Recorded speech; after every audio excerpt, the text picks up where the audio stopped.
আমি লাইভে সেভাবে আসি না, আজকে আমি একটা জিনিস দেখাতে, আমি যে কালপ্রিট তাকেও দেখাবো। I was driving and see কলকাতার সাদার্ন এভিনিউতে 27A, এটার সামনে আমি রয়েছি এই মুহূর্তে। পুলিশও এসেছে, ছেলেটিকে ধরা হয়েছে, ওখানে তার বাইকটা রয়েছে, প্রচুর লোকজন এখানে রয়েছে। এবং কলকাতা শহরে আজকে আমি এই কারণেই এলাম লাইভে, আমরা এত কিছু প্রোটেস্ট করছি, এত কিছু চলছে, তার মধ্যেও একটি মেয়ের মিনিমাম নিরাপত্তা বোধহয় আজকের ডেটে আমাদের এখানে নেই। এবং আমি সেই কারণেই এলাম। বাইকটা আমার গাড়িতে যাদের ওর টাচ হয়েছে হওয়াতে ও এসে আমাকে, আই ওয়াজ ড্রাইভিং, আমাকে এসে নক করে, আমি একটু কাঁচ নামাই এবং আমাকে বলে দরজা খুলতে, সাদার্ন এভিনিউতে। ওকে, আমি বলি যে দরজা আমি খুলবো না।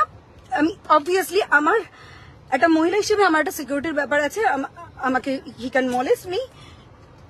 তারপরে সাদার্ন এভিনিউতে, ইউ সি সাদার্ন এভিনিউতে এসে ঘুষি মেরে আমার গাড়ির কাঁচ ভেঙে দেয় এবং আমি এখান থেকে উঠতে পারছি না।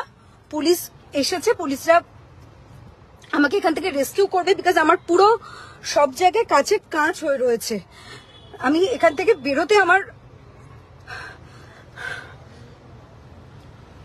কলকাতা শহরে এটা মেয়েদের সিকিউরিটি।